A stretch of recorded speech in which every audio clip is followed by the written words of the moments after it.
Tears of the shining moon, heaven, earth, and sea, I call upon you in this hour, bring magic unto me.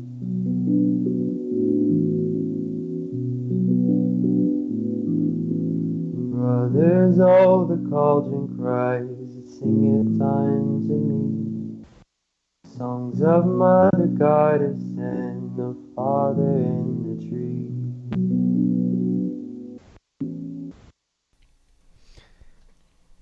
Hello? Hello? What did you do to my stuff? I didn't do anything. Hello, my lovelies. This is Paisley Wild, and we're off adventuring into the spaces between. There we go. I just had to turn up my microphone just a skosh. Actually, I had to turn up my headphones. I turned them down too loud. Mm-hmm. Too low. Mm-hmm. So, yeah, we're off adventuring into the spaces between, and as usual, there's operator error at the very beginning. I'm very good at that. I'm consistently malfunctioning at the beginning of the show. Never fails. We are being broadcast live tonight on Truth Frequency Radio, iHeartRadio, TuneIn, and TalkStream Live, and also on YouTube World. So if you're on YouTube, say hello. Hi, YouTube. And make sure you hit that like button. This is the thumbs up. Yep. And if you like the show, make sure you do subscribe and all that stuff. And if you click on that little bell, guess what? It'll tell you when I'm live. So yeah, boop, boop. Or when I load a video, because I do that periodically too. So looks like the chat rooms are busy. We've got Drone going on, and Hey, Drone! and Aussie, Tiger, Ethan, Gemini, Jessica, Jody, MCAT, October Storm, Sonia, Tighten Up, Woods Wizard, and Ether Archives. Mr. Don is in his house. And Woods Wizard mentioned something about it being after his bedtime. Yeah, he said up after his bedtime. And now that we're all quarantined, You have no bedtimes. it's kind of like sleepover time, you know, but on internet and stuff. So yeah, we're stay up all night. First person to fall asleep gets what, punked, or Just that the Sharpie. the Sharpie? The Yeah. Sharpie. Or whatever. I never got into that stuff, so I don't know anything about it. I was a victim of once or twice. Actually, I was a victim once of some of that mischief, and let's just say I lost my ever-loving mind, and I got a lot of apologies from all of the other girls. So yeah. So astral projecting, Titan, man, you're starting off the questions really quickly there. Astral projecting, yeah. What are my thoughts, huh? Well, I guess I don't know. You've got your meditation states and things like that that you can reach astral projection through too. But that's all I actually know about it. Well, now OOBs, out of body experiences. I have experienced one of those. It was quite bizarre. And even now, shoot, it's been 30 years, 30 plus years. Holy cow. I'm old. I still remember everything. Everything. So yeah, I was just pretty crazy. So,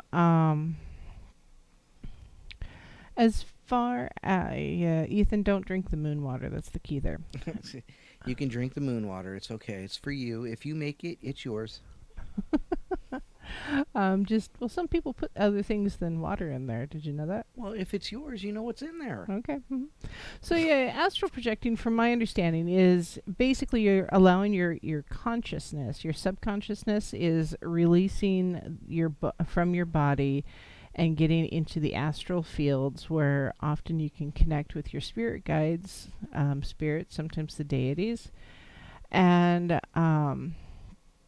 often you can see past or present or future, not just from where you are, but in other locations. So it's often a divination type tool. It can be used that way. And this is just off the cuff what my knowledge rather than what my research. So, because it's not for the faint of heart, because it can be quite frightening, especially for the first time. Yeah, I can imagine that. And then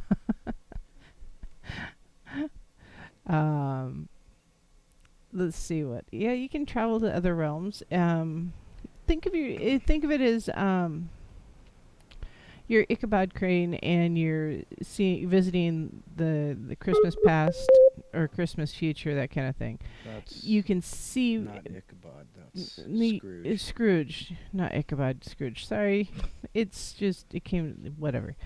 Anyways, you're Scrooge McDuck, and you're seeing the ghost of Christmas past. And you're seeing what's going on in other places where you may have been, or in the future where you may have gone, or you may have the opportunity to go.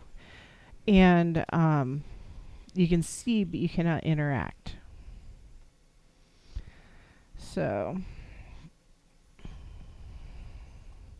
yeah, it's kind of funny. On the one hand, I want to tell everybody, get off the internet so you can listen to my show, but you can't listen to my show if you're on the internet. Yeah, true enough. So, it's been, I don't know, it's been really, really challenging. Challenging, yes, because I too live in rural North Idaho, and the internet here is, awesome. So, we are being broadcast live tonight, so a little bit of a derail, but not too bad, Titan. It's a good question, because if you don't know the answer, you can't get the answer without asking. If you don't ask the question, how are you ever going to have an answer? I mean, so question. Yeah. When you talk about traveling realms, are you talking about dimensions, or are you talking about like Elfhelm, the Norse realms? You know what I mean? I think you can go to any of them. Honestly, it depends upon your ability or your skill, your strength. And then also, where you're allowed to go. Because I don't think What do you mean you're allowed to go? You mean like the gods throw up stoppers and say, no, this is mine, you're going to stay out because you're not ready to be here? Yeah, exactly. Like hell? With one L or two L's? Well, it'd be with one L. Thank you very much. So, I think I have astral projected unconsciously. It wasn't something I intended to do, and it was quite the adventure. I'm so mad at the internet. But it was quite the adventure, and I don't know, it was good. But yeah, definitely kind of I don't know, a hair-raising experience. I would imagine the first few times, yeah. Yeah, because different rules operate. Right. So yeah, just need to kind of learn the rules. So, and until you learn the rules, how can you advance to a different level? It's kind of like a video game, and without the bosses. Achievement unlocked. Right. So, yeah. So yeah, I see. Oh, what do you see? Well, I guess. What do you see in the astral world? Well, that has to do a lot with your own, I think. Again, this is my interpretation. It may not be the same as someone else's. What you can see, because not if you don't have the skill or the affinity to do a lot of the astral projection, the picture won't be quite as clear. Right. And so you may see less information, if you will. I don't know. Well, if yeah, that makes sense. And Stacy makes a good point. It's if you're in control of the situation, then you can probably, probably, I'm going to just say probably instead of using 50-cent words, control where you go. If you have an intent, like you say before you go to bed, have an intent to remember your dreams, or have an intent to dream about something that you've been wondering about, or whatever that is. So set your intent. If I astral project tonight, if I OBO, then I would like to do this. But then again, if you can't control it, if you haven't done it and it just happens, I can imagine it. You pretty much just roll the dice in that sense. Right, and also the more you do it, it's like any other skill or muscle or anything like that. Right. When you first do something, often you're not going to be very good at it. Right. And so you have to, fall, yeah, and you have to develop that skill and exercise it a little bit. Right. So, Right. if you ever made bread, the first couple times you don't get bread, you get bricks. So, yeah, October storm, you're right. You write what you want to achieve before you go to sleep. And often when you first wake up or come to, don't get up right away. You want to meditate on what you may have seen. Reflect upon it. Set the vision in your mind clearly, and then journal it so you have it, whether you're doing a voice recording or writing it down. So, it takes practice and an open mind. Absolutely, an open mind. So, let's see. Yeah, so I was just looking at the notes there. Or the chat, I should say. Yeah, set your intention before you go to sleep. If you have a specific goal in mind, absolutely write it down in your journal before you go to sleep, so your journal's right at hand, right there when you're going to wake up. Even if it's in the middle of the night, or because a lot of us are old and we have to use the bathroom in the middle of the night. Or since we're all quarantined and grounded to our rooms, we're sneaking out for a snack anyways. We're all on restriction. So, there's cake somewhere. There's got to be. There's chocolate stashed. Maybe there's vodka. I don't know. I'm hunting in the middle of the night. Whipped cream vodka. Yes, that whole inner hunter-gatherer is coming out.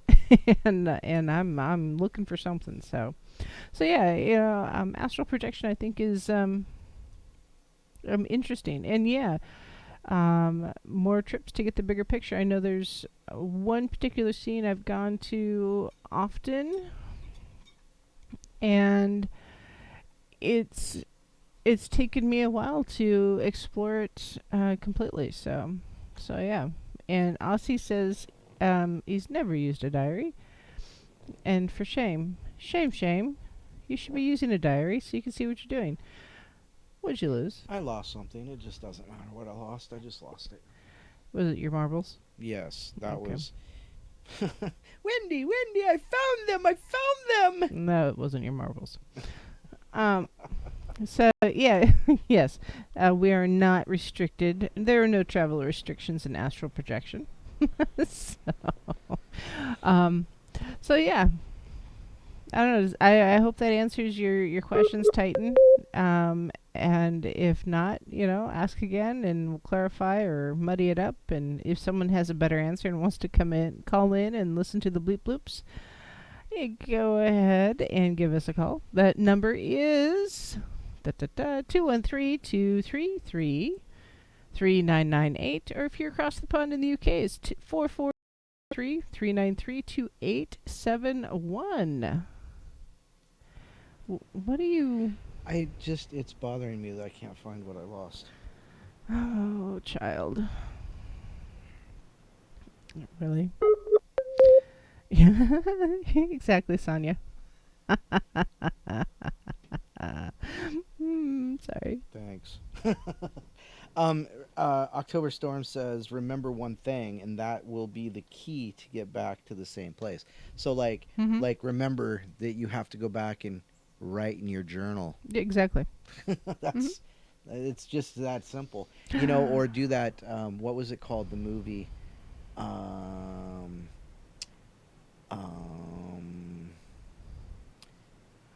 Leonardo DiCaprio and he had the top that he spun started with an I. Anyhow, he had a top that he would spin to tell if he was in his real reality, and if it kept spinning, or no, if it stopped spinning, then he was not in his real reality or something like that. Drone Inception. says, Inception. Drone says, bye. Love you, dude. Oh, see you, Jerome. Have a good one. Yeah. So yeah. Oregon? What? Okay. Lewis asked or said something about my necklace. So I've got this is a Brazilian opal. It's wire wrapped that a friend did for me. This is a raven skull because I follow Hecate. And this is a moonstone. Is it moonstone or opal? That's opal. It's an opal that I got that I really like. So why the hell do I know? because you seem to know things and remember things except for the things that you lose. Yeah, that I just lost. I can't remember that. Yeah, I don't know. I don't know. And I've got a quartz tourmaline. See? Yeah, of course, tourmaline. So yeah. And if you want to send me an email, you should. It is wildepaisley@gmail.com. So here, I'll post that. Blah, blah, blah. Someone is teasing us with Thin Mints and cookies and stuff from Girl Scouts. I'm your pusher. MCAT apparently has cookies. Oh, well, that's too bad. The Dollar Tree has really good replacement Thin Mints. Just FYI. So, any more about astro traveling? So no, I think that's pretty much it for now. Without going through and doing some more research and focusing on it a little bit more, which I probably should do. I'll do that. It's on my to-do list. Yeah, that would be kind of cool. Show. It would be a good show. So part of the show. So maybe we'll do that next Friday. Oh boy. No expectations. Hey, I'm kind of quarantined with a sinus infection, so you never know. I could have time. So, funny thing, Sonia, she just mentioned her altar is in her winter season, and I just redid my altar and kind of cleaned it up and got ready for spring because, hey, spring is coming. And your 40-pound crystal ball. Yes, my crystal ball. I would show you a picture, but I don't know that it would show up right now. So basically, I had that thing's bigger in my head. It's awesome. I love it. I had someone ask me about what should really be on an altar and how it should be set up and what are there any rules to it. And so I kind of figured, I should probably talk about that because there is a lot of questions when it comes to altars. And if you go online and you research it and you're like, hey, what should I have on my altar? And you find all these pictures on Pinterest or Facebook or YouTube tours or Instagram, Reddit, etc., all those social media stuffs. And some people just have these. Some of them are cluttered, in my opinion, but there's all these things. There's statues. It looks more like a voodoo altar with just all kinds of these little, and it's like, yeah, a little bit. Because, but so as far as an altar goes, part of it depends upon your path in your tradition. So, if you're Druidic, Wiccan, Arthurian, or Gardnerian Wiccan, Alexandrian Wiccan, etc., they're all going to be slightly different, because they do have some rules and structures on what needs to be on your altar. What they expect, or exactly. And then the things that you. Wow, that salt is hot. Wow. I just reached over and grabbed the salt block. And oh my goodness, this thing is so hot. So, for those of you who don't know, the little fire that I generally have showing is it's a little electric heater, and it's beautiful and it's glorious, and I love it. Well, I scored this little Himalayan pink salt. Yeah. Okay, it's not little. It's pretty. It's a good size. It's a good solid couple pounds there. Oh God, that thing is hot. And I could fry an egg on it. Yeah, you probably could. And it didn't come with a light, and so I'm like, I just had it kind of hanging out with my altars. Like, this is kind of boring, so let's do something. So I stuck it in front of the little heater output from the little fireplace, and OMG, I don't know. I think I'm getting the ions, and it feels better. I got to tell you, the studio area here and the creation area, the creation station, it feels just really awesome. So Jody says, "Don't lick it." Yeah, it's too hot. Okay, he already did. Huh? Oh God, why do you tell all those secrets? Because it's funny. It was hilarious. It didn't look like Himalayan salt. So what do? I instantly put it in my mouth. I know. So I had it sitting there, and he's like, "What is this?" Well, it's a big chunk of Himalayan salt. It's supposed to have a light in it. He goes, "Are you sure?" I go, "Yeah." He goes, "Are you sure it's really plastic?" I go, or it's salt. Not plastic? And not plastic, because he picks it up and he's touching it and he's handling it, and I'm like, "Yeah, it's salt." He goes, "Are you sure?" I said, "Yes." And he looks at me and then he just licks it. So I'm 2, okay? I don't need to worry about toddler proofing anything. I got to Dawn proof the house. So yeah, it was just hilarious. Yeah, it's funny. So, there's a question I was supposed to answer here. What will you have on your altar? Yeah, I'll get to there in a minute. Anyone else knows that nature is more prevalent with people staying in? Yes, actually. Feel a little disconnected? So, if anybody has ever wondered how nature will take over if mankind steps back just a little bit, yes, they will. You can already see it because, we've had, 2 herds of deer wander through our yard in the last, 4 days. Mm-hmm. The roommate's saying, "Oh my gosh, there was 5, 6 deer walk through the yard." Exactly, yeah. And you only see 2 or 3 through the entire winter. Exactly. So, before I got grounded to, the creation station here, I was in town, and I go through my little the light turns green, and I go on, and I get maybe 2 blocks, and by golly, there's 12 deer just casually sauntering across the road. It's like, all right, so we're going to stop and take a break. That's great. Change significantly after Corona. Oh, yes. And I think there is a very very high potential for there to be significantly fewer people. I think the casualty rates are going to be pretty horrendous. So, be healthy, you guys. Take care of yourselves. Water. If you feel sick, go to the doctor. Don't touch your face. Yeah. Don't lick the shopping carts or toilets. Did Oh you my see that? Somebody God. licked a toilet? Yes. Oh, what the H is someone doing licking a toilet? Yes, of course you're going to sick. You're lucky that's all you got, man. I mean, bleh. Um, so, Yeah, Darwin Awards. yeah, Darwin Awards, absolutely. So, yeah, just be safe. Wash your hands, guys. Really, truly, soap is the best way to kill this particular virus. So, So do you think this is part of the spiritual awakening? in a way, I think the spiritual awakening was preparing us for it. So maybe we should pick up with that before we get to altars when we come back from break. Okay. Which is what we're going to do in like 2 seconds if I can remember how to click the button. Bleep bloop. Yeah, it's not going to bleep bloop for the next 3 minutes, guys. Be back. Be right back.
Sisters of the shining moon, heaven, earth, and sea.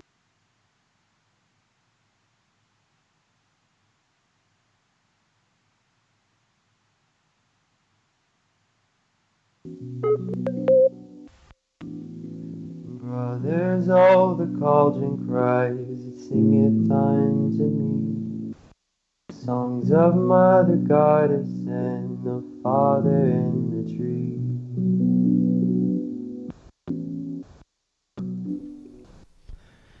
Hello, my lovelies. This is Paisley Wild, and we are off adventuring into the spaces between.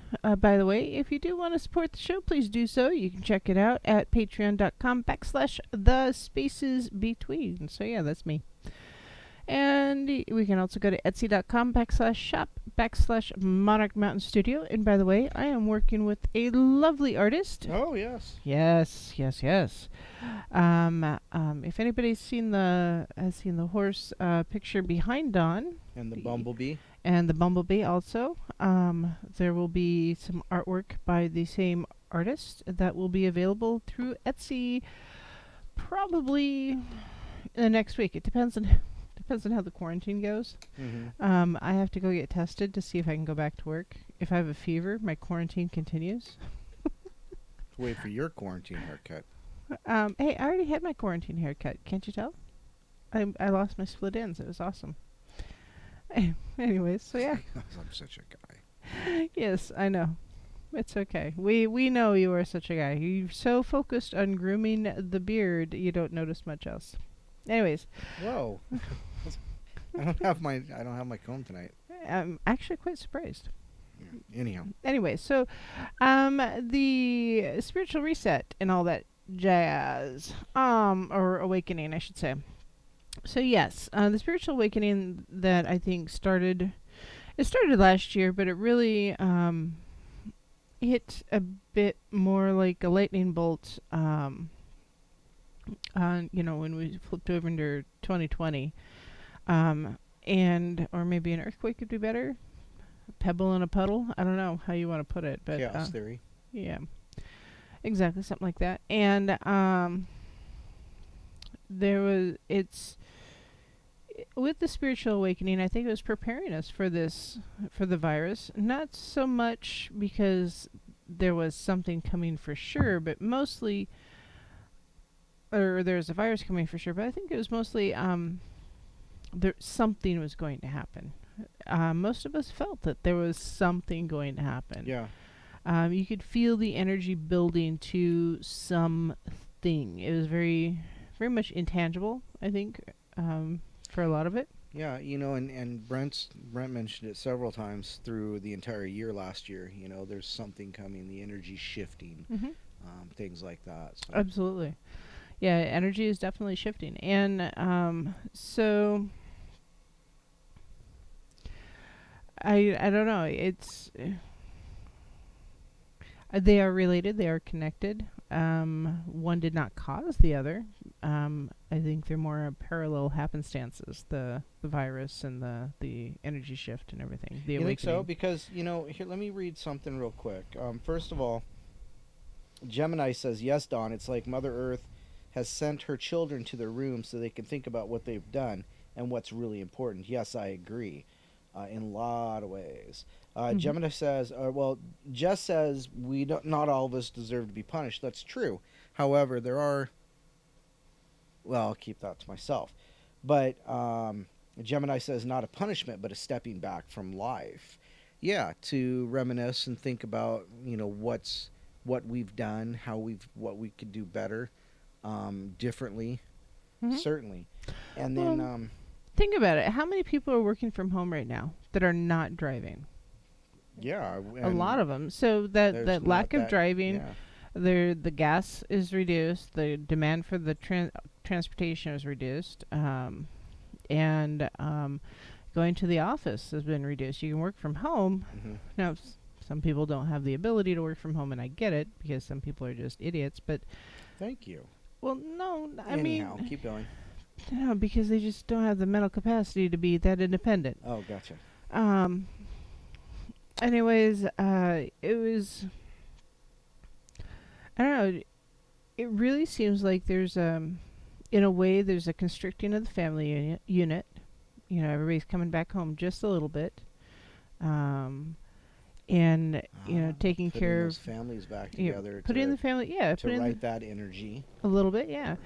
That being said, my boys are probably not going to be moving back in, and I'm quite okay with that because they're not done growing up yet.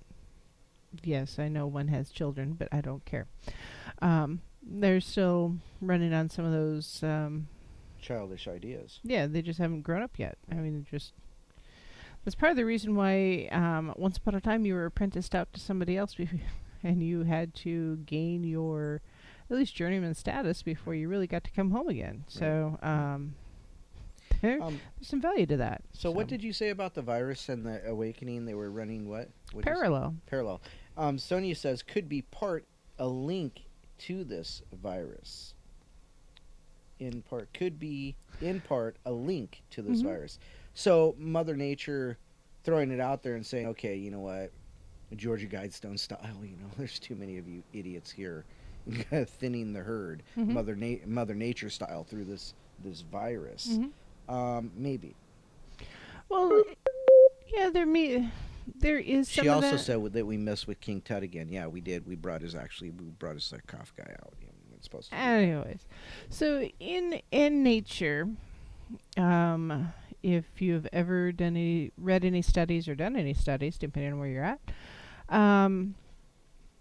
if one species has a greater population, maybe they had an increase in food source or a decrease in predators, for instance, rabbits.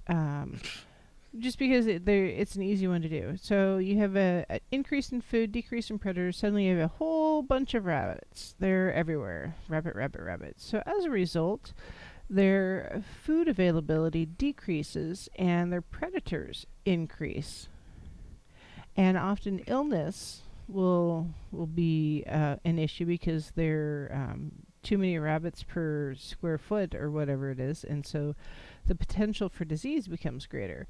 So 1 year you may see rabbits everywhere when you're out and about, and the next year you may not see very many at all. It's because then suddenly they were, hunted or succumb to disease or starvation because there just wasn't enough food. And that's partly that's the cycle of life.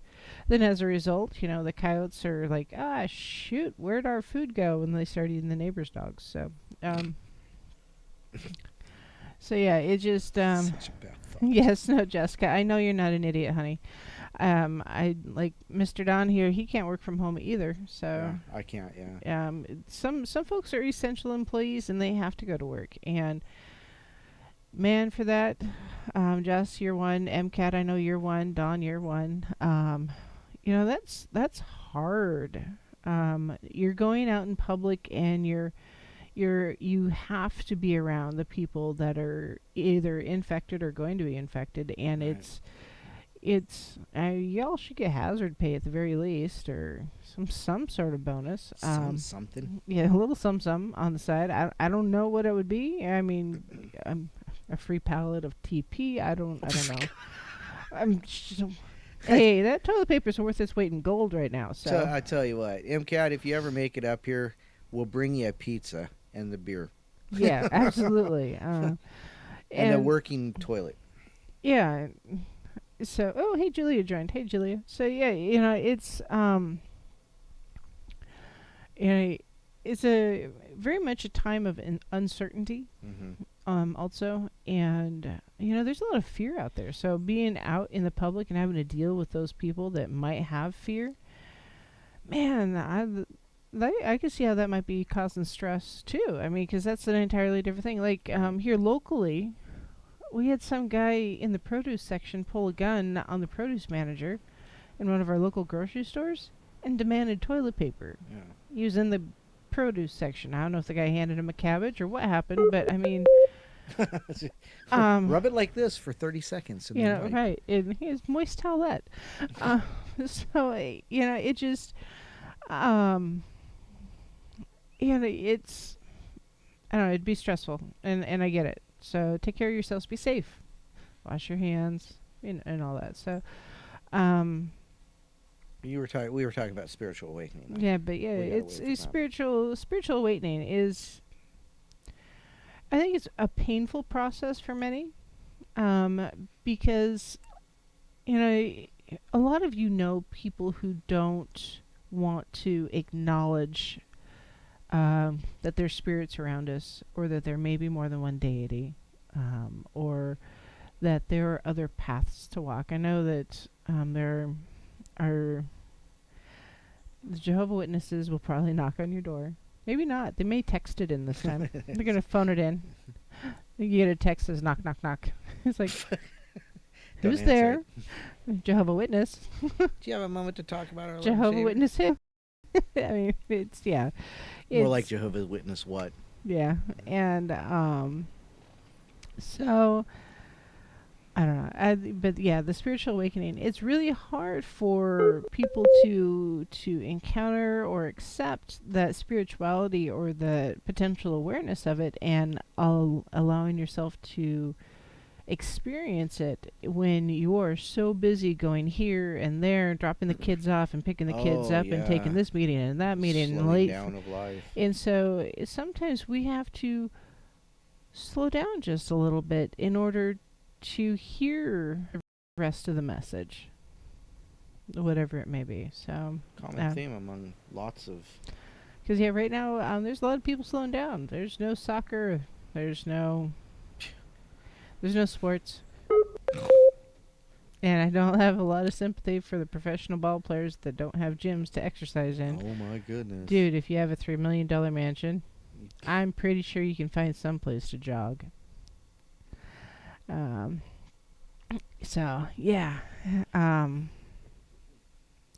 just right now, seriously, listen to your guides, listen to your spirits that you might work with, or the entities that you work with. Maybe that's a better word. Your deities, and journal things. Listen to your dreams, because your dreams are, you're gonna get some meanings in your dreams. Meditate on it. Draw some runes, tarot cards, whatever it is.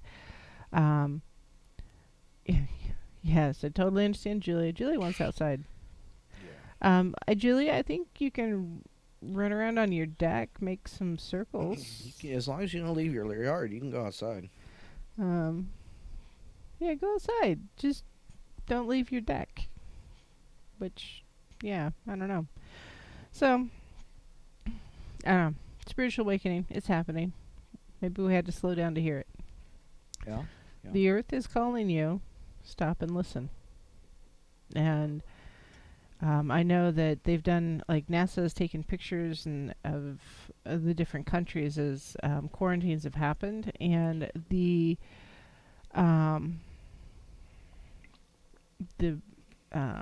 Light pollution? actual pollution, not Right. light pollution, but pollution has decreased significantly as everybody has taken a break. They're talking about the canals in Venice are clearing up, and because they're not stirring around the sediment all over, because they use poles, so they push. They don't paddle. They push with the poles, and they're saying that the water is. And I believe I read. Yeah, so that would be eye-opening for somebody, and Give those poor young missionaries. yeah, right. I wonder why they call it missionary to begin with. Oh, heavens to Betsy, you went there. Oh, goodness. So, anyways, we were talking about altars. She said they ran out the door. That's awesome. Of course they would. They can't see that kind of thing. That's a sin. Come here, you little heretic. So yeah. altars. So, depending upon your tradition, that's going to impact your altar. Now, I'm an eclectic, so Julia, I believe I can see that you doing that because you're feisty that way. She is. An altar for me should represent your spirituality and your path and what has value to you. Now, a lot of people are in the broom closet or the pagan pantry, whatever you want to call it. And so having an altar is harder. And I get that. Some things are easy to substitute, like you can have, almost everybody has candles these days. That could be fire. If you are anywhere near water, like to collect seashells or anything like that, seashells could represent water. Well, Jenna Bauer, who was on the portal a couple Thursdays ago, she said that candles you could look at it as a candle itself represents all four of the elements. Exactly. So, and I'm getting there. Oh, okay. I'm Yeah. sorry. So Jumping ahead. jumping ahead. So, I mean, you can have individual items to represent the different elements, for instance. But you can also, because it's your intent and what you feel and see and your interpretation. So, yeah, if you have a candle that for you is special and represents your path or everything in it, maybe it's a special scent to it. Like if you have a cedar or sandalwood scented candle or something, it really connects to the earthiness a little bit. Maybe you've drawn sigils on the bottom of the candle and no one can see it, and you set it down. I mean, and so no one can see what's going on the bottom of the candle. Or maybe you drew them on the top of the candle before you lit it. Or, there's other ways to have an altar that can blend into. Seriously, I'm really glad I'm not drinking on the blue bloops. There's, for instance, if you like wreaths, a wreath is a circle. You hang it on your wall. Okay, it's pretty. So what are you going to put on your wreath? You could have, little birds or dragonflies or flowers that different colors of flowers, or pine cones or leaves or whatever it is that represents the different elements for you on the wreath, for instance, or any form of decor, or if you have a statuette of some sort, maybe that's what you're using for your altar. Some people, if you're into knot magic, you can tie your kind of like prayer beads. Mm-hmm.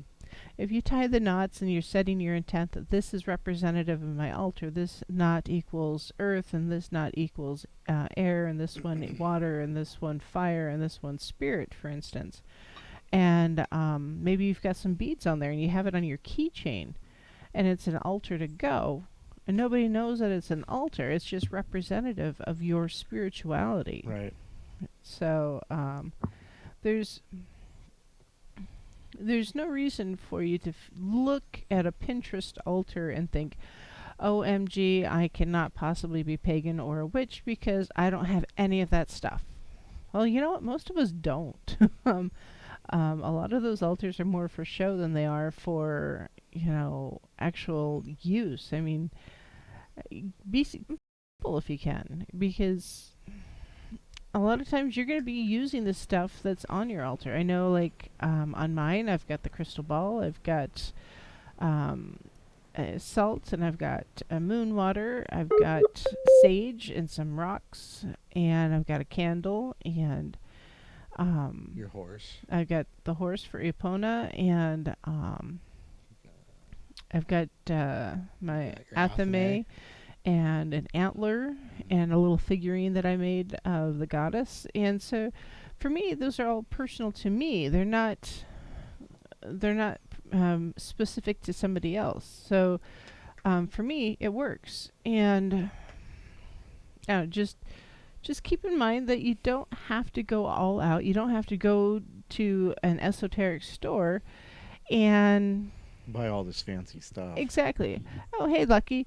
Exactly. A lot of witches, especially those who are more conservative, they don't necessarily want to share what their altar looks like online because, it's theirs. It's theirs. In some ways, there's the whole thought process of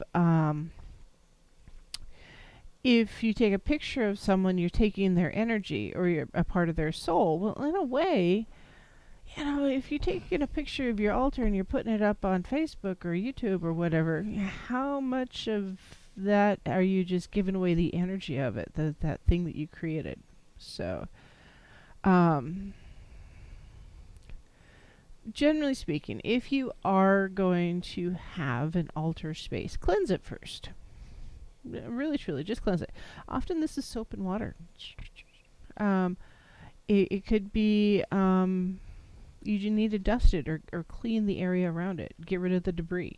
Because it carries the negative charge. Exactly, the flat surface disease or whatever it is. Clean it off so you have a clean spot. And yeah, exactly, Lucky. She doesn't want anybody to have knowledge of her power template. Yeah, absolutely. I mean, the things that draw your energy, if they're not a student of yours, do you really want to show somebody how you're doing things? Right. I mean, seriously. So yeah, if you know where you want your altar space to be, it should be easy to access and use without being in the way. For instance, your dining room table is probably not a good place for an altar. Your coffee table is probably not a good place for an altar. Just saying. So, but someplace simple and out of the way, but yet close to. Yeah, and just clean it. And you can bless it with a little bit of sage smoke or sprinkle it with some Himalayan salt or cascarilla powder or whatever it is to kind of consecrate it and do the spiritual cleanse of it also.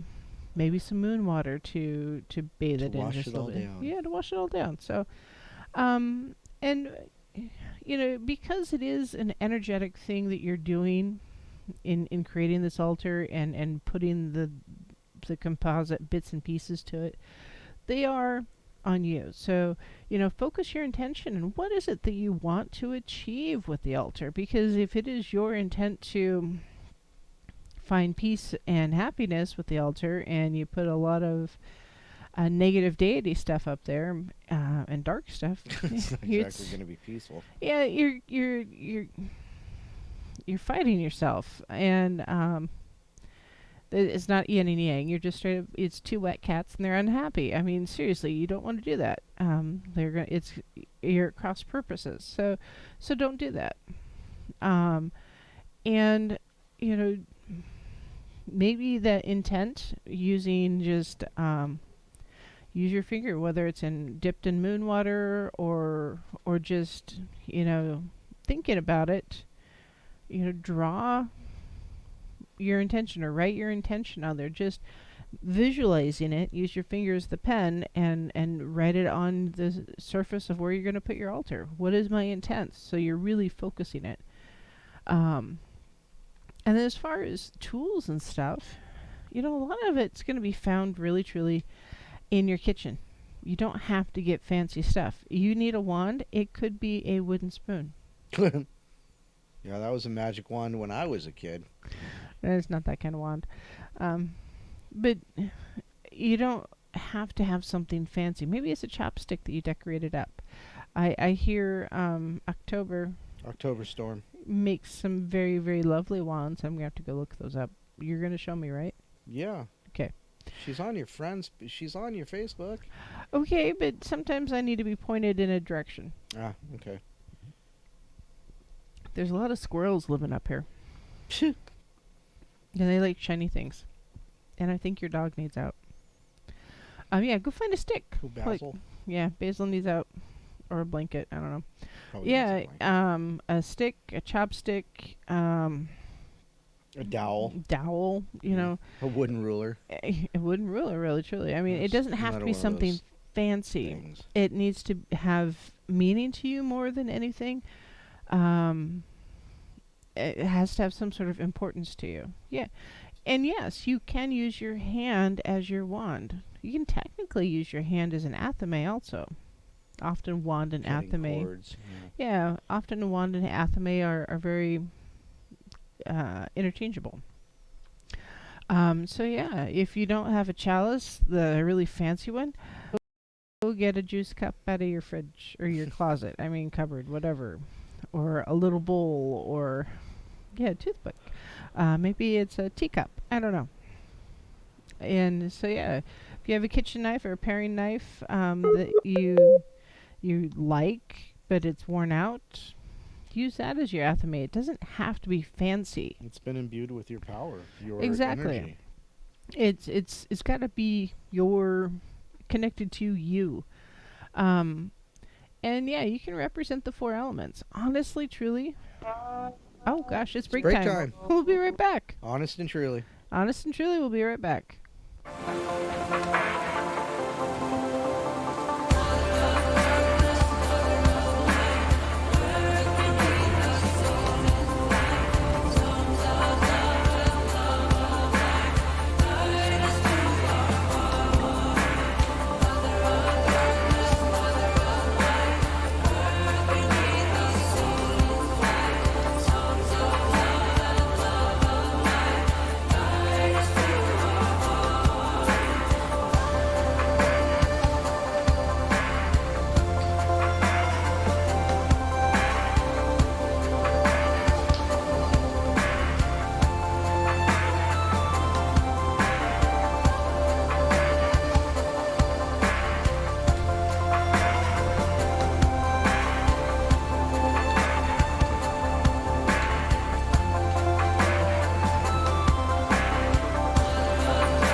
Let me cake. And Mr. Don is eating cake with pink frosting. It doesn't matter what color the frosting is; it still tastes good. Right? So, this is Paisley Wild. We're off adventuring into the spaces between. Seems like I did not have any bumper music, so yep, that's okay though. We are here, anyways. So I hope y'all are having a good evening. Happy Saturday, as we are being grounded to our rooms, and yeah, It's all good. So the wand that I'm making, just so you guys know, Ruthie wants some cake, is it's a High five, dowel Ruthie. and it's got some beads on it, and um, I've got I'm using petrified wood on the end. So and yeah, it's coming together. I need to do some painting and such. So yeah, it's all good. It's good. I like it. I think it's fun. And if I was now I'm crafty enough to make my own wand, but I gotta tell you, I don't know that I can make a bunch of them and sell them. So October Storm, if that's what you do, I wish you had a website. She doesn't have a website. She doesn't teach anymore. She's just doing stuff for fun. Well, that's good though. Fun's good. In a way that keeps us young if we're doing something for fun. She says she uses willow from her backyard. Mm-hmm. Why don't you use part of that? So, Your big tree out there. well, I haven't gotten enough of a branch to fall off of the oak tree to make a wand. So otherwise I would. So instead, I have Groot. Groot is happy. He's getting ready to grow some more, I think. I doubt some of these people know who Groot is. Yeah, so Groot is a story I tell you every so often. A while back, it's been a year and a half now. Yeah, almost. Well, No. it's been two Yules. Yeah, so my very first Yule that I created a Yule log for with Mini-Me, we kind of gathered some stuff. We've got an oak tree in the back, and we gathered some acorns from it before the deer ate them all. Not a deer. And some other stuff. And so we created a Yule log and kind of just glued everything to a piece of wood. And had some candles and stuff, and it was sitting on the back of the piano, and I liked it. I thought it was cute, and it was fun to do. And anyways, so Mini-Me one time walks by, she goes, "This one's broken," and she brings me an acorn that's cracked. It's like, well, why is this acorn cracked? And I look at it, it looks like it's trying to sprout. So I stick it in a little pot with some dirt and start watering it. If it grows, it grows. If it doesn't, it doesn't. And lo and behold, it sprouted. So Clarenda! Home of Glenn Miller. you're funny. I'm surprised you remember that. Anyways, so yeah. So yeah, that's Groot, and he's in a little pot, and he's sitting, kind of next to the stairs, getting as much light as he can. I did keep his when they fell off. Oh, did you? Yep. I felt that was kind of important. So, and he gets moon water once a month, in addition to regular water. So, yeah, he's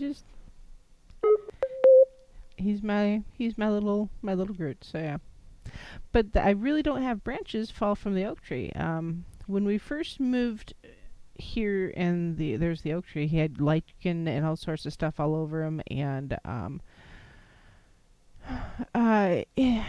man, it was the tree was just, it looked like it was dead, and I figured we were gonna have to cut him down, which is really sad because I like oak trees.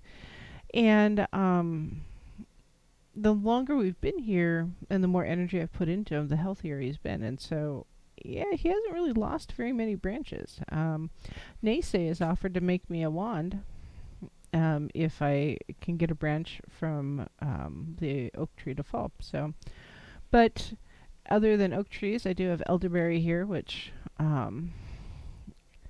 those are interesting to work with. I have an elderberry staff I'm working on, along with a pine. I don't think that's pine. I think that's an elm.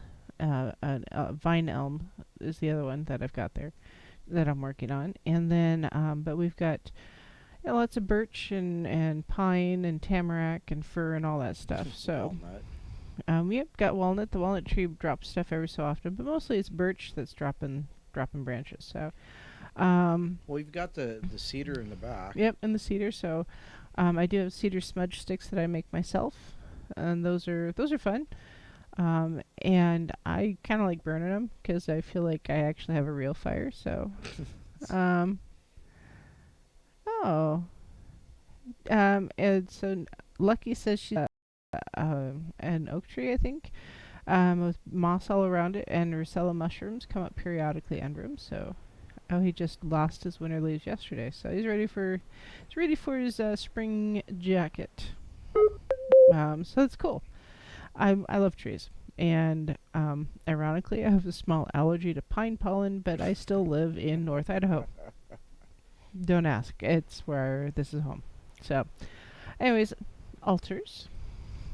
We have so many squirrels tonight.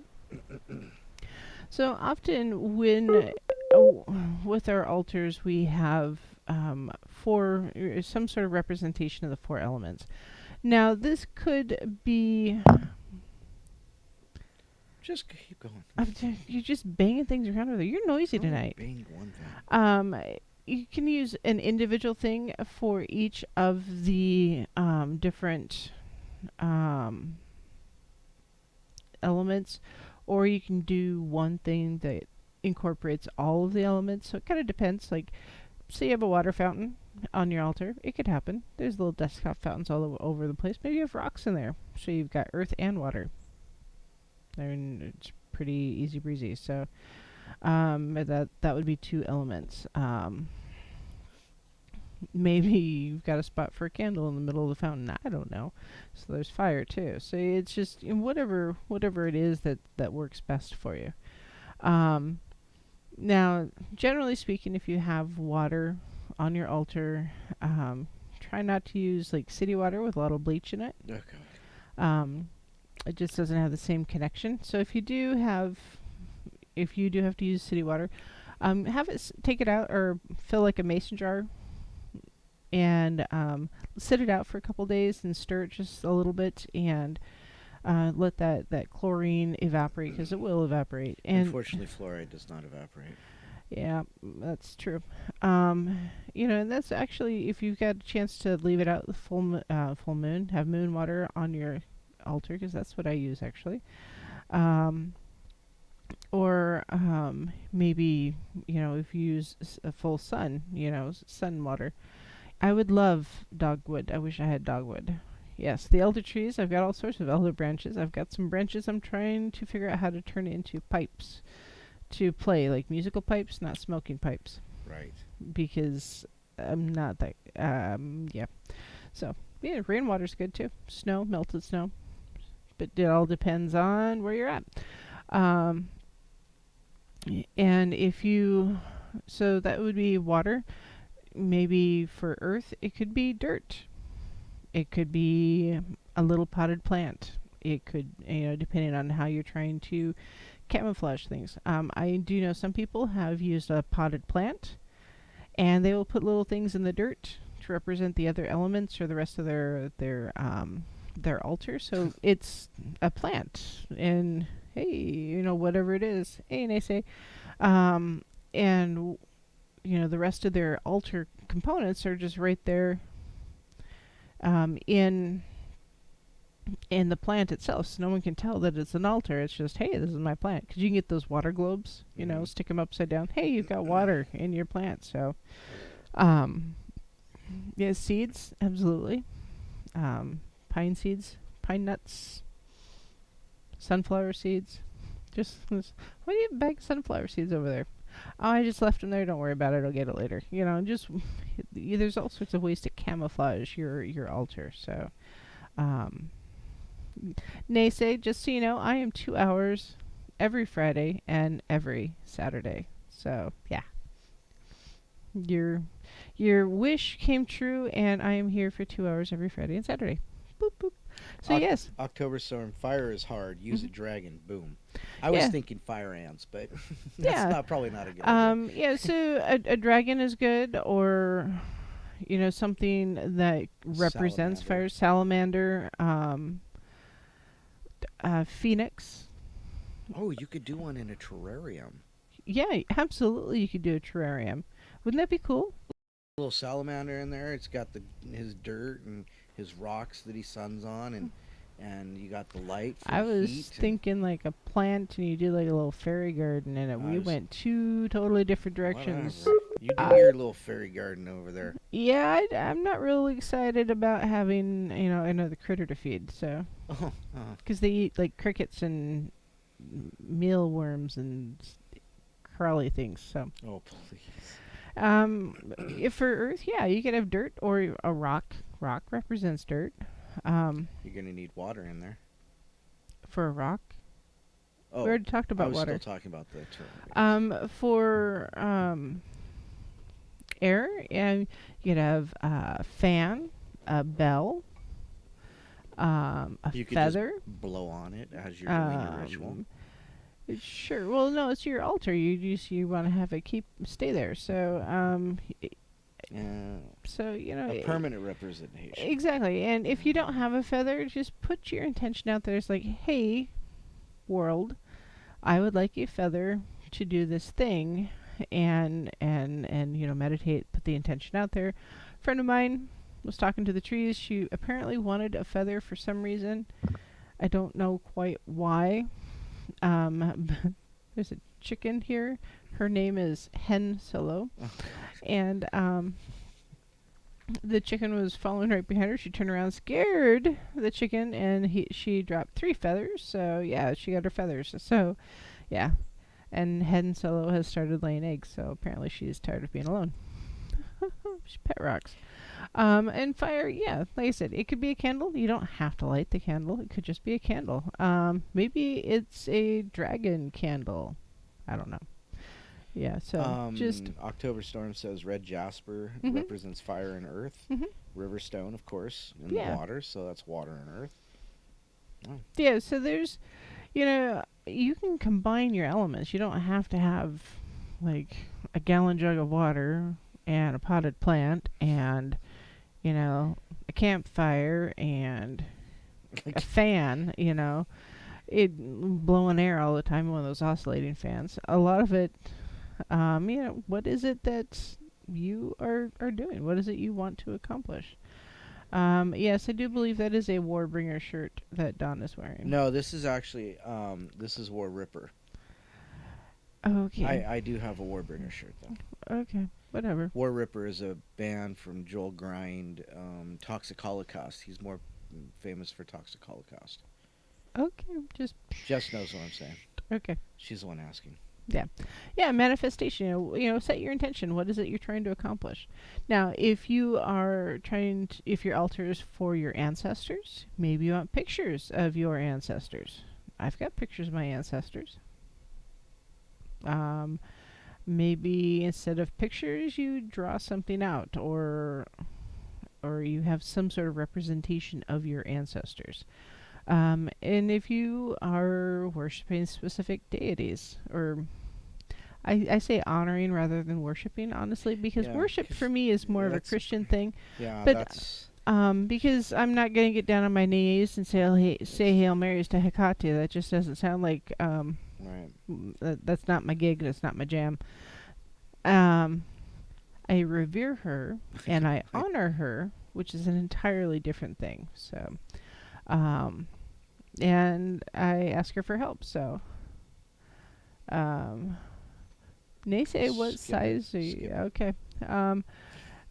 I weird. So if you don't have something to represent the deity, like Lucky has a statue of Hecate, which is super cool. But yeah, if it's a 2 foot tall statue, it's harder to kind of. Is it 2 foot tall? Is hers 2 foot tall? It's like 18 inches, 2 foot tall, something like that. Wow, that thing's huge. I have a little bit of statue envy, size envy. Size envy. What can I say? So, but there's a lot of deities out there that have pictorial representations out online. Print out a picture. You can go down to the dollar store, get a frame, send the picture to be printed at Walmart. It's like 58 inches or 58 cents or whatever. 58 inches. No, 18 inches is how tall the statue is. Sorry, I'm doing but yeah, it's $1 to print and $1 for the frame, and you put it on your little altar and it represents the deity. I'm going to throw things. I have a rock. I will throw it at you. A rubber band. That's even better. So whatever it is, and when you're working on your altar, especially if you are focusing on a specific deity, a lot of the things that you're going to put on your altar should be kind of associated with your deity. Like I have an antler and an acorn on my altar, because I feel called by Kanunos. Um, so it's, to me, that's important. I had the horses because of Epona guiding me on my path, because I sometimes need to be led firmly. Because yeah, so there's different things. You don't have to go out and just buy a bunch of stuff and say, oh, okay, here's my altar and I'm going to set it up now. No, pick things up as they call to you. If you're out shopping at a thrift store and you see maybe a mug that you think is super awesome, go ahead and buy it and add that to your altar for your chalice or something. Just whatever it is, don't force it. And you don't have to have gold plated or fancy feathers. I mean, there's for sage, the smoke fans, saging fans. Often they've got these big feathers and they're on a big handle, and you just do this thing. It doesn't have to be fancy. Honestly, you can make a paper fan and do the same thing. So you don't have to spend a lot of money for an altar. You don't have to create a lot of things for an altar. You don't have to. Yeah, as a matter of fact, now that you mention it, Brent uses 3 feathers as a fan when he's smudging. Mm-hmm. Yeah. It's pretty common. Yeah. I'm sure Naysay does too, though. Probably. Naysay's feathers. He's probably got some. I've got feather envy. Yeah. Nice Naysay probably has quite the feathered fan. So, yeah, it just whatever it is that calls to you for your altar. So, yeah, fancy tools are nice to have, but not necessary. Exactly, your spirituality is within you, not within the tools. You are the magic. So my athame, for those of you who haven't heard this story before, I've been wanting one for a while, and I just hadn't found one that I liked. Because I look at knives online, and look at knives on the store, and there's some that are kind of cool, but nothing really connected. I was like, nah, I don't have to have that. And I was waiting to find the right one. Well, last summer I was picking elderberries. Quite literally. Yeah, and there's three elderberry trees here that I'll harvest berries from, and one of them is a lot younger and doesn't have as many berries, and it's also closer to a pond, so there's probably more deer and that kind of thing. So really doesn't have a lot of berries. And so I was looking at the tree and I'm like, I gotta pick any. No, not this time. And I turned around, literally, I did a 180, and I happened to look down before I take a step, and right there is a knife laying on the ground. Now, in the middle of the property, I don't know how it got there. I don't know where it came from. It's a hunting knife. It's probably made in Taiwan. It's not an older construction. I do believe it's got a wooden handle because it doesn't feel like a composite. So it was quite bizarre that I just found this knife when here I have been thinking about getting an athame for quite a while. And it's there. It just appeared. And it's exactly what I probably would have bought anyways if I had been able to just go out and spend $40 on a knife, because that's probably about what it cost originally. It's a big knife. It's a nice one, yeah. Whomever lost it missed it. So yeah, it's pretty cool. So here I have this athame I just had. So yeah, I've had the Groot that just it can simply be things that you picked up out in your yard. So yeah, absolutely, October manifestation. I wanted this thing and I'd put it out there, and I wasn't forcing it. It's like when it was available, it would appear. Right. And I feel that way about a lot of things because I really don't stress about stuff like other people do. I feel like it will get sorted out. It will get figured out. Maybe not in the time frame that I would wish it'd be figured out, but I feel it'll be figured out. So I don't stress about stuff, whether it's bills, ironically, or a job, or getting the oil changed, or what's for dinner, or, where I'm going to go, or what the plan is. Mostly I'm just going to roll with it, because what will happen because it's supposed to be that way. So it's a little bit of a fatalist, I guess. But, nihilist? No, not so much nihilist, just, I don't feel compelled to try to force things. So I drive the speed I drive. Sometimes it's a little fast, sometimes it's a little slow, and I know it drives people nuts. But I know I'm going to get where I'm going to get when I'm going to get there. So, TP is not on my altar. I had to draw the line somewhere. I'm just saying. Lucky says the universe does indeed give you things when you need them. And speak your need, and that goes along with what I always say, speak yourself into your reality. Yeah. Speak, you make the vibration, it'll come back. Exactly. So, it's kind of like if you go out to eat and you're not happy with the service and you don't tell anybody, you don't get satisfaction. And nothing's ever going to change. Or if you go to a store and the customer service is poor and you don't tell anybody and the customer service keeps being poor and nobody tells the boss that the customer service is poor, nothing will ever change. And so if you don't put it out there that you need something or you want something and understand the difference between need and want. Right. Let the ego go before you start talking.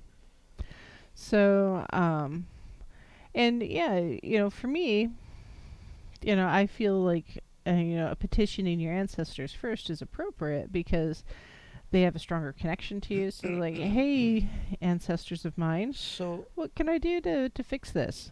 Okay, so you just mentioned ancestors, and I was about to say, what about those heathens that don't necessarily have a patron or necessarily venerate a specific deity like Hecate and Kinonos and Epona?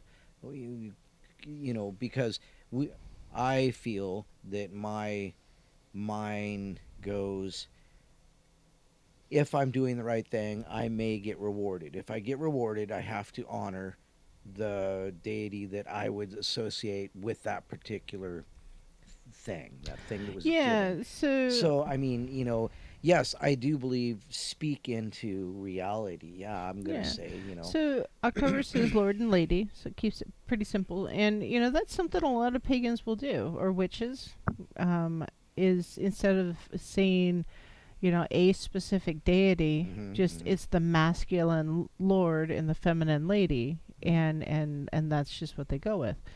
Now, if you... That's a good point. Thank you. It doesn't... You don't have to overcomplicate it. And it could be, you're right. If a specific deity gives you something, yes, you should honor that specific deity. So stop right there. Because guess what? It's our last break. Oh my goodness. Yeah, it's been an hour and a half already. Crazy, huh? So, everyone, we shall be right back. I promise.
tears of the shining moon, heaven, earth, and sea.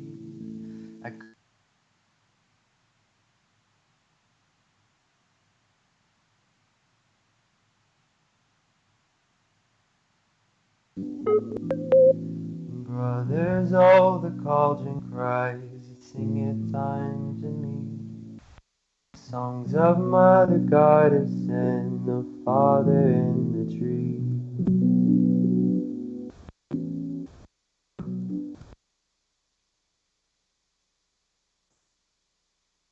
Yeah, you might want to unmute the mics. Yeah, I guess I shouldn't be in the driver's seat. I keep forgetting to unmute the mics. Since you're here and quarantined and everything into the studio, you could learn how to drive the studio again. It's been a while. Hello, my lovelies. This is And Paisley. Yeah, sure. I'm the afterthought. Yeah, I get it. Called it. Yes. So what I have is a little table about 3.5 foot off the ground. Okay. It's probably about 30 inches by about 24 inches. Huh. On the back side, I have a couple larger stones, and then I have my feather box. Yeah, And then I to figured the you'd have a feather right box. of my feather box, I have a really cool feather box. It's a cedar box that has a really cool trick to it. You can't open the box. It's like kind of one of those. It's not super difficult, not like You have a the other ones puzzle I box. wish I could get. Yeah. I love puzzle boxes. So what Right? else? What And else? so to the right of that, Yes. I'm sorry, the lag on Skype is I'm really sorry. bad. Yes. But so to the right of my feather box, I have a birch bark round cylinder container that has maybe some different incense, some sticks, my magic wand, some other feathers, some implements or tools, I guess you would call it. Then next to that, I have a tissue box. And then I have a really cool coaster that I'll utilize to put my water on. And now we're at the front right corner. And then there's an open space.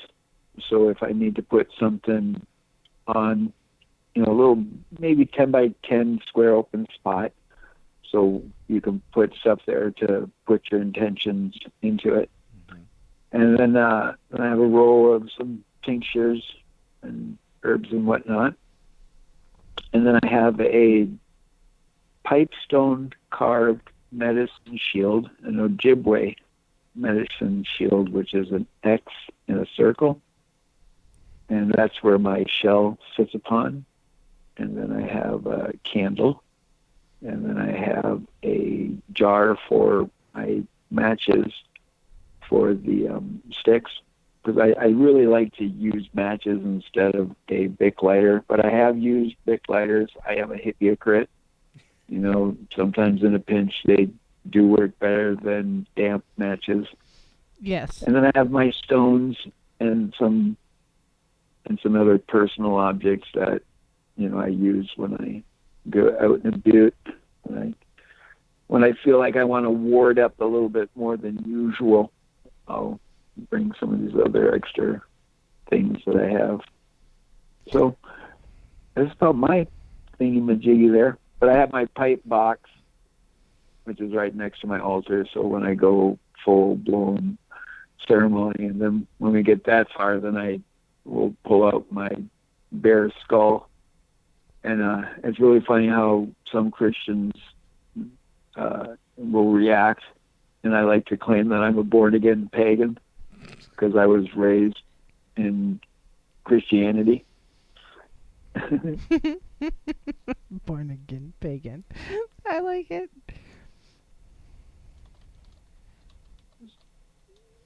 But yeah, I do. I have all, as you were saying, as you go along your travel, we call it the Bimad, the Z-Way women.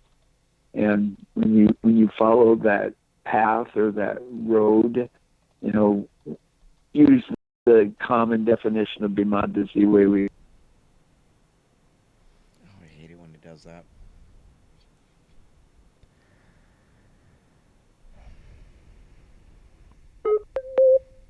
So, but I thought I'd share that with you. And you are right. I do have some really cool feathers.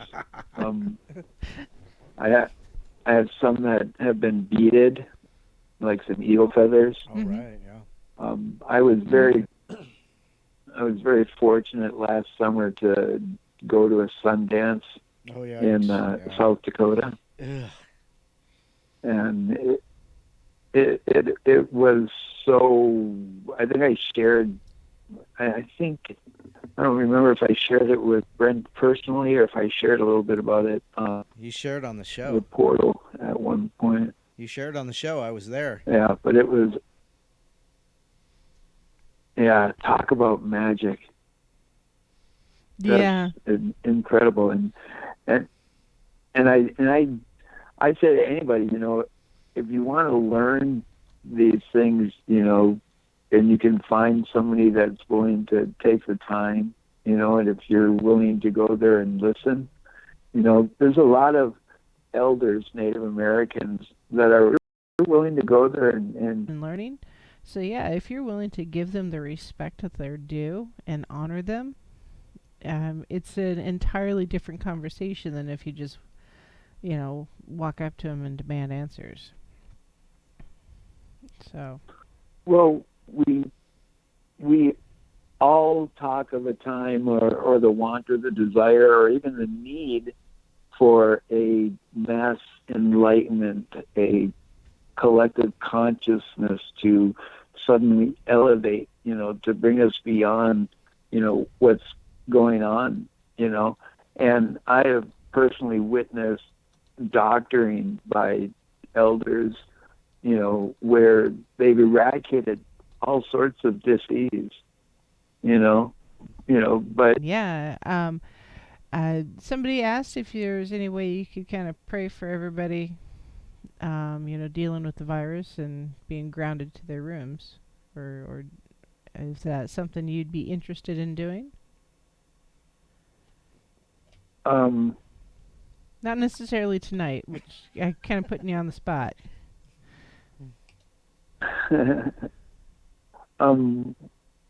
Let's see. We just got past the new moon, right? Yes. It's 3 days past now. I believe so. Yes. I'd have to look at the. Hold on. There's an app for that. Oh, jeez. Right. It's called Open the Window. You're pretty much, yeah.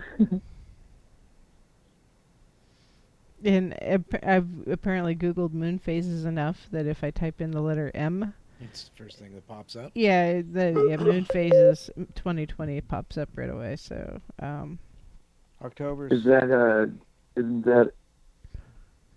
a Saturday or a Friday? So Saturday. That full moon.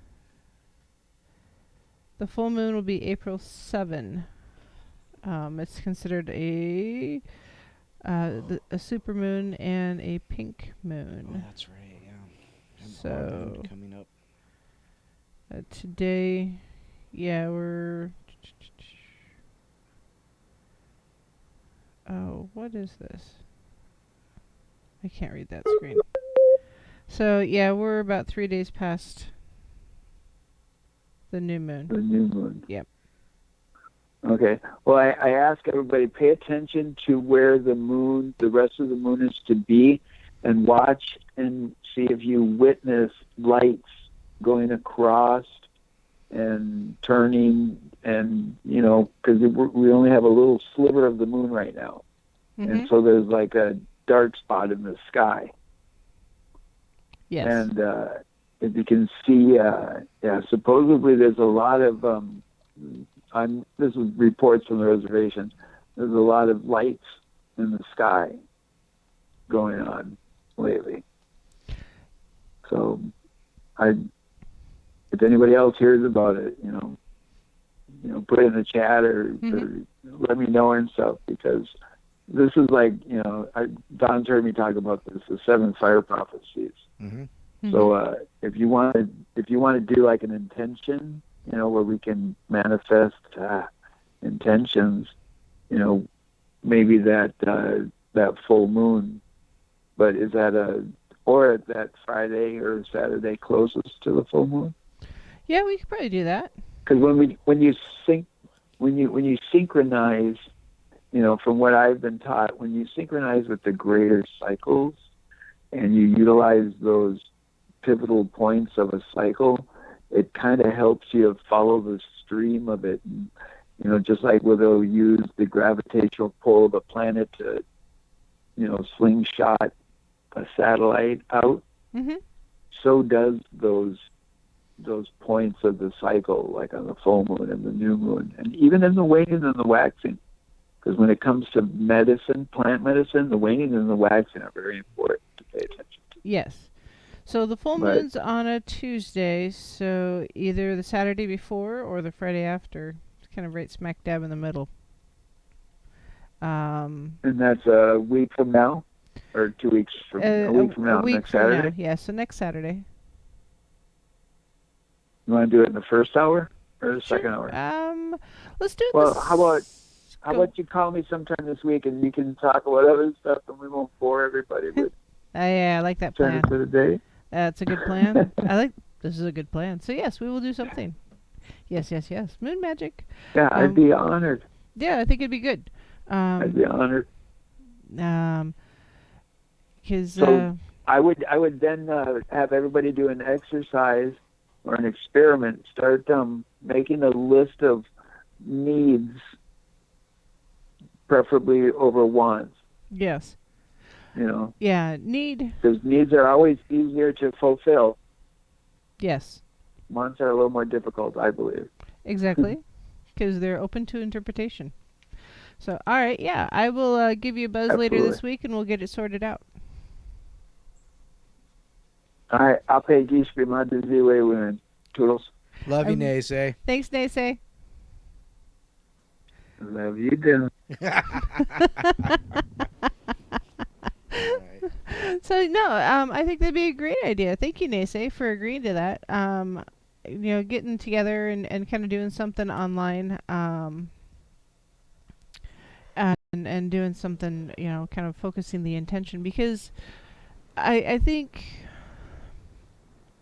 for me, I would like, it's not so much healing that I would focus on, really. It's more of that awareness and awakening.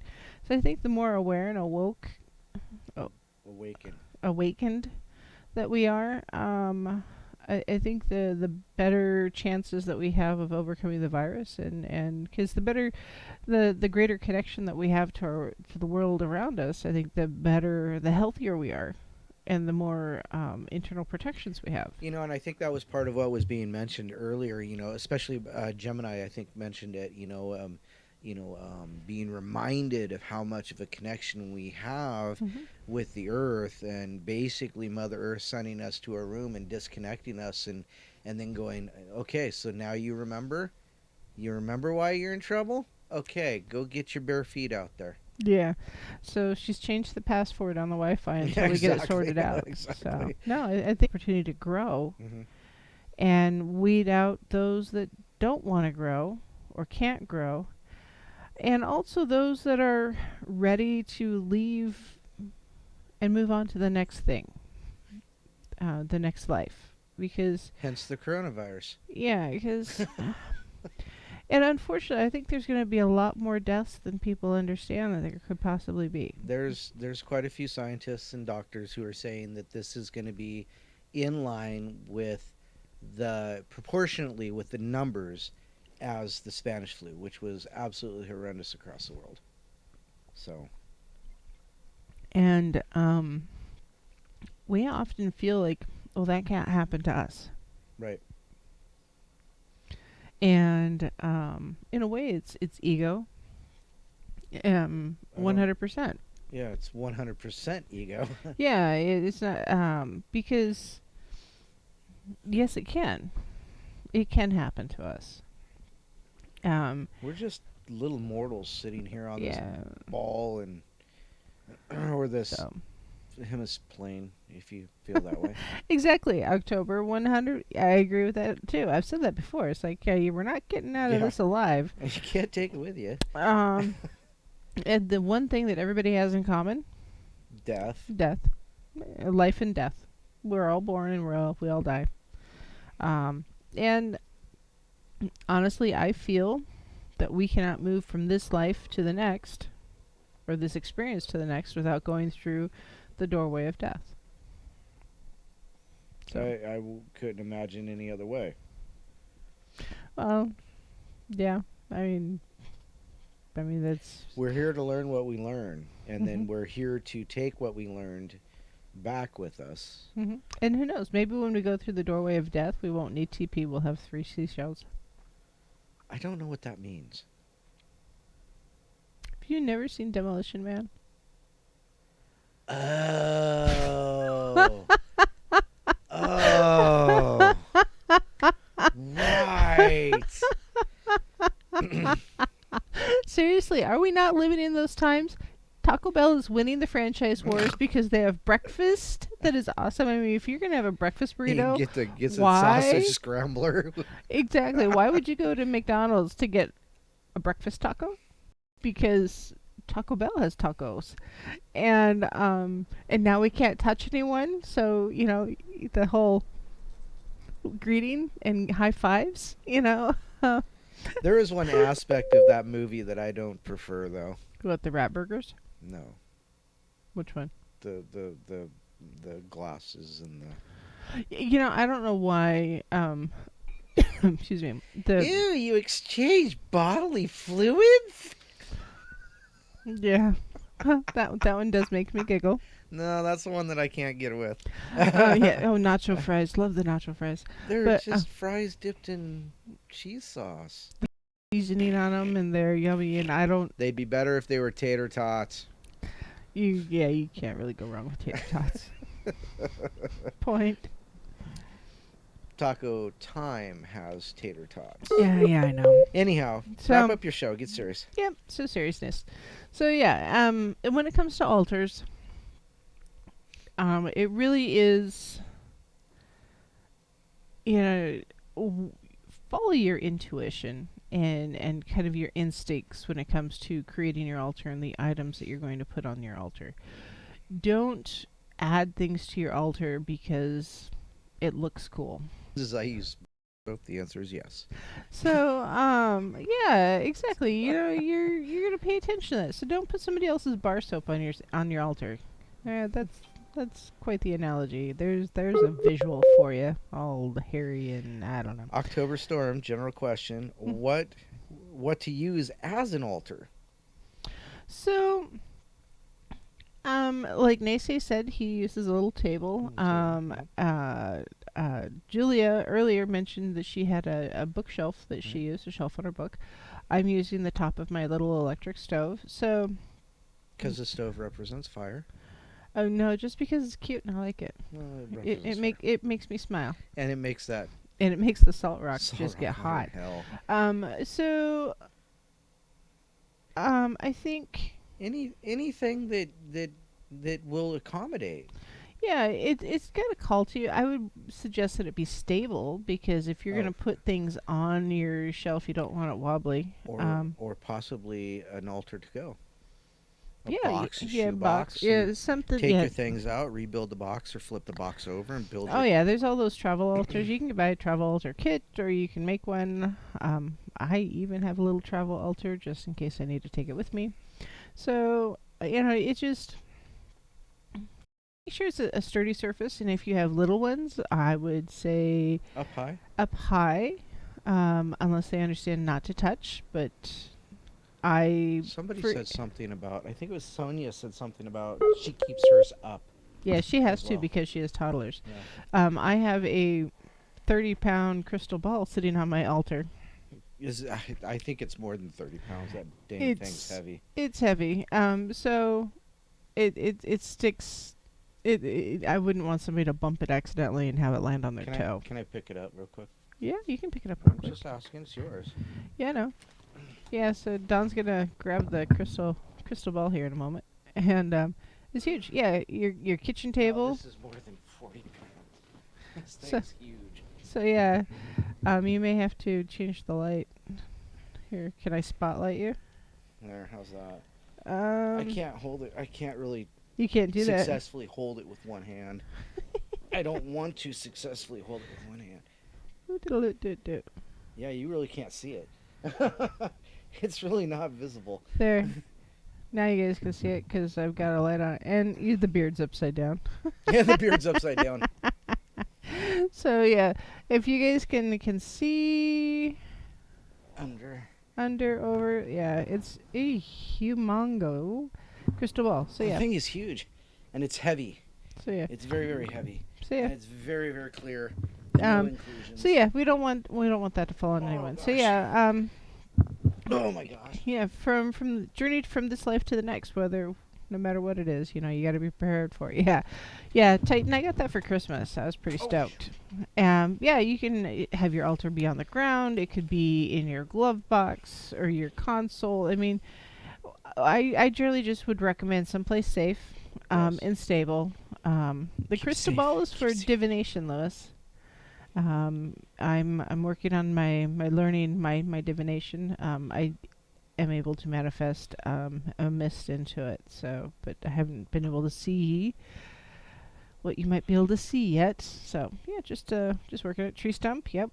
If you're doing something out around, like, oh shoot, this is the end already. Yeah, we're done. We're done.